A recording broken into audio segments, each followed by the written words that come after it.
নমস্কার, জয় মাতারা। আমি অ্যাস্ট্রো হিমাংশু ভাগ্যের দুয়ার থেকে আপনাদেরকে জানাই আন্তরিক শুভেচ্ছা, ভালোবাসা। আজ আমি যে প্রেডিকশনটি করতে চলেছি, জাতকেরা হলে ডান হাতটিকে দেখুন আর জাতিকারা হলে বাঁ হাতটিকে দেখুন। এই যে হাতের এটি বৃহস্পতির আঙুল আর এটি হচ্ছে বৃহস্পতির ক্ষেত্র। তা বৃহস্পতির ক্ষেত্রটিকে একটু উঁচু থাকতে হবে, একটু পিঙ্ক বর্ণের থাকতে হবে। এখানে যেন কোনো তিল চিহ্ন বা মানে জপ চিহ্ন বা কাটাকাটি চিহ্ন যাতে না থাকে সেইটা আগে দেখে নিতে হবে। এবার চলে আসি মূল রেখাতে।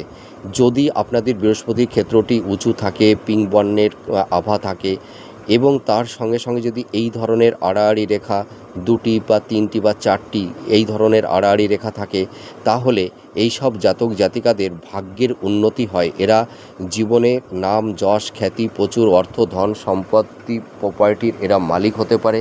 তাছাড়া এদের মধ্যে একটা ইনটিউশন ক্ষমতা বেশি থাকে। এরা সামনে কি হতে পারে না পারে এরা আগাম কিন্তু অনেকটাই আশ করতে পারে। তাছাড়া দেখা যায় যে এই সব জাতক জাতিকারা কর্মের ক্ষেত্রে একাধিক জায়গা থেকে এদের অর্থ উপার্জন এরা করে থাকে। তার মানে এদের প্রফেশন দেখা যায় দুটো তিনটে প্রফেশন থাকে। এদের বিভিন্ন জায়গা থেকে অর্থের আগমন ঘটে থাকে আর এরা ভীষণ সুখী হয়, ধার্মিক হয় এবং এদের দাম্পত্য জীবনও অনেকটাই হ্যাপিফুল থাকে। আপনারা মিলে দেখুন এই প্রেডিকশানটি কতটা ম্যাচ করছে। নমস্কার, জয় মাতারা।